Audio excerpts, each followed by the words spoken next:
This Movie Studio 18 was a totally different program. Hello everybody, welcome back. You're watching The Marcus Show. My name is Dorian Marcus. Today I want to talk about something a little bit different than all the other topics. I want to talk about video editing software.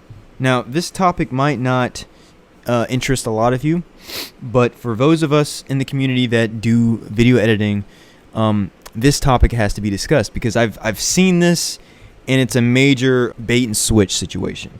Now, before I go into this topic, please hit the subscribe button, like the video, and share this because this is going to be saving you guys money, dollars, okay?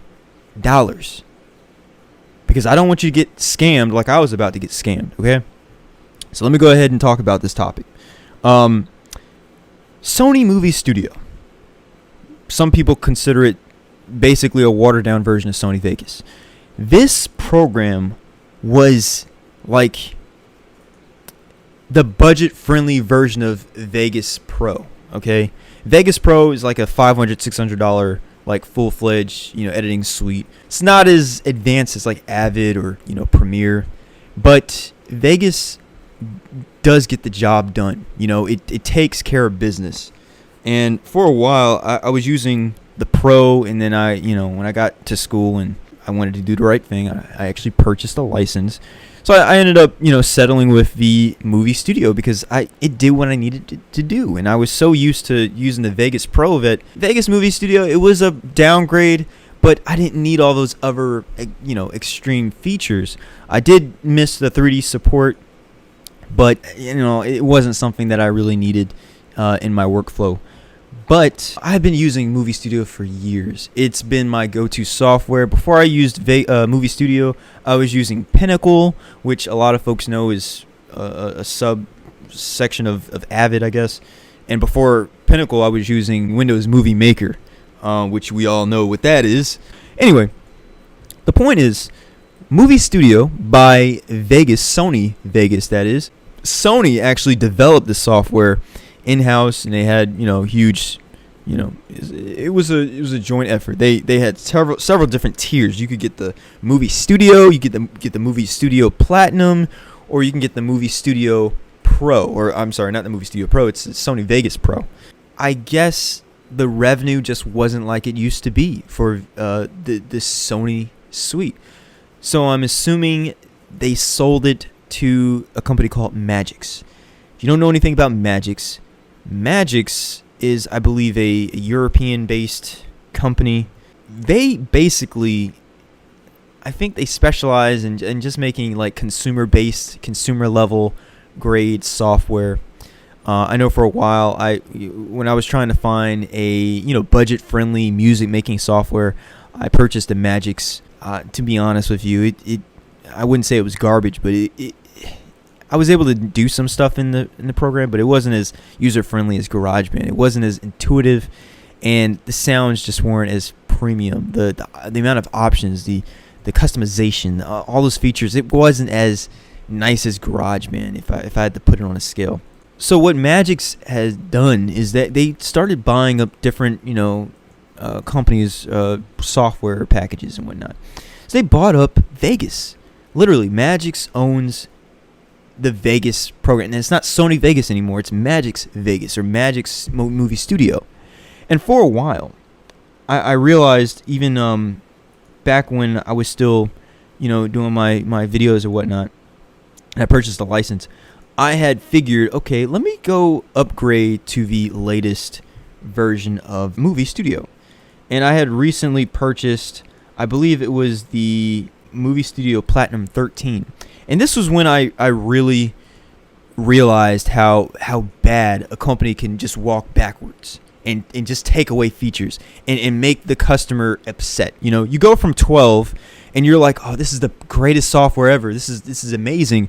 And then when you upgrade and you're like, whoa, this wasn't what I was expecting. Movie Studio Platinum 13, it seemed like the developers took this approach of a touchscreen user. Like they made the software with huge buttons, and it was like they forced you to use certain commands, certain buttons that weren't there before. Like if I'm trying to switch between the edit tool versus the fade in tool or whatever, it used to be where you just move your cursor around a specific area on the timeline where your cursor will automatically, change. That automatically changed. You had to push, and I got used to pushing a hotkey, the letter D, to change the cursor. And it got really messy because I just didn't like that concept. I spent good money on the software, and they literally walked backwards. I was frustrated by that. So that put a bad taste in my mouth. And so I saw other reviews, people complaining about the software online on YouTube, and it was a big deal. Fast forward, the next year, the following year, they released the 14 version of Movie Studio.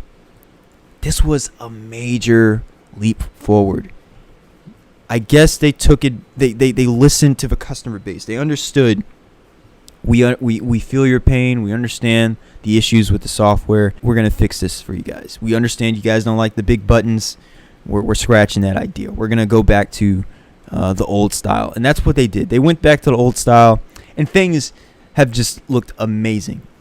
It was 10 times better, and since then I've been using that software. Now, I every now and again I upgrade my hardware. I get a new computer. It is what it is, and I end up buying another license of the software. I don't take the other software off another computer and just use it on a new one. So me thinking, oh, well, let me just download Movie Studio again. Let me just buy another license and see how this works.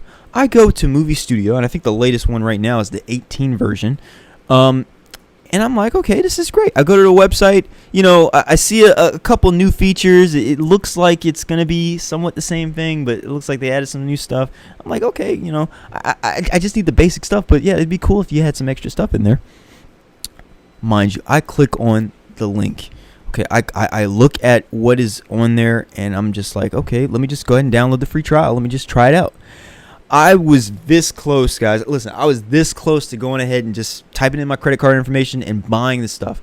I'm so glad I didn't do that. I'm telling you. I downloaded the demo, typed in my email address, did the whole registration thing. When I opened the app, I'm telling you, it was a totally different program.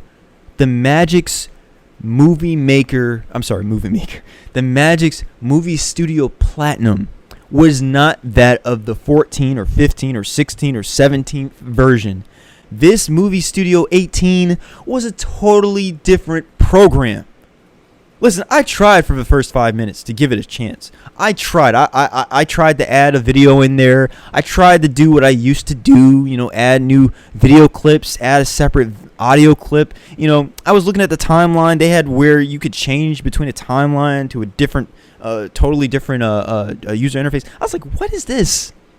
This is not what I'm used to, guys. This is not what I wanted. You know what the sad thing is? The sad thing is, I open up my Movie Studio on my other computer, and they want me to upgrade to the 18 version. Are you kidding me? Are you crazy?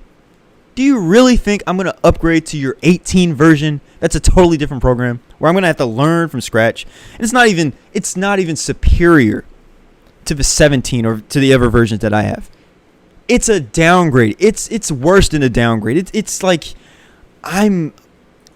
than Pinnacle. I'll just put it that way. I know how very limiting Pinnacle was.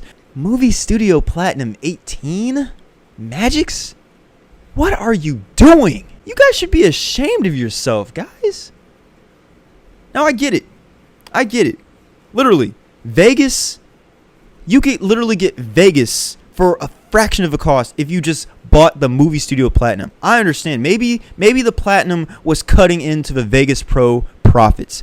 Maybe that was the idea. Maybe that was the problem, and they figure we have to offer a different type of program for this group of people, and then offer this program, the $600, $700, however much they charge for that Pro version. Because the Pro is still the same. The Pro, from my understanding, it's just like the 17, it's just like the 16, it's just like the 15. It's the same thing, It's not a totally different software. Magix, they know what they're doing. And on their website, it's like literally they don't show you any screenshots of the 18. They show you some it's like some generic stock photos that they bought off of like Getty Images or something that shows like some guy, you know, editing or something. It's not even like showing the screenshots of the software. Magix knows what they're doing. They're baiting folks who are used to the old software into buying this new software, and even the newbies that don't know anything about Vegas Pro or Vegas Movie Studio Platinum or any of those programs. They're falling for it. Now, who knows? Some folks are probably in love with this new Magix 18. But I'm gonna be honest with you guys. I'm having a hard time finding that. I'm having a hard time finding those people that are really into this new software. So Magix, I do have a very sincere question. Like, please, what was your purpose in doing this? Was this done on purpose to promote more sales for your pro software, or was this just an idea? Was this just to allow your new developers across the pond to see how far they could take their skills in building a new software from scratch to take the place of the older software? Because this is outrageous. There's no other program, in my opinion, on the market right now that can compete against the Vegas Movie Studio Platinum platform. It was the number one software that I would recommend to a lot of folks that are just getting started or that just needed some extra oomph in their video editing skills. If you couldn't afford to do the monthly plan with like Adobe with their suite, or if you don't have a Mac, you know, you don't have Final Cut or iMovie, you know, Movie Maker, that was that sweet spot. You know, you had a PC and you had $40 or $50 or $90. You know, you could definitely do a lot with that software. And unfortunately, I see the new programs as just a downgrade. So, just a word of advice: if you guys are really interested in video editing, stay far away from Magix Movie Studio Platinum 18. If you can, get any of the latest or the previous versions. I'm sure they're out there somewhere. You could probably get a hard disk copy. And also avoid the 13 too, because that was a pretty bad year for Movie Studio Platinum. But yeah, it's like they take one step forward and then 5 steps back. It's ridiculous. With that being said, thank you guys so much for watching. If you made it this far, please leave a comment down below. Let me know how you feel or what you think about this whole program fiasco situation. I'm really curious to hear what you guys have to say. Also, like the video, share it with as many people as possible, and yeah, I'll see you guys in the next video.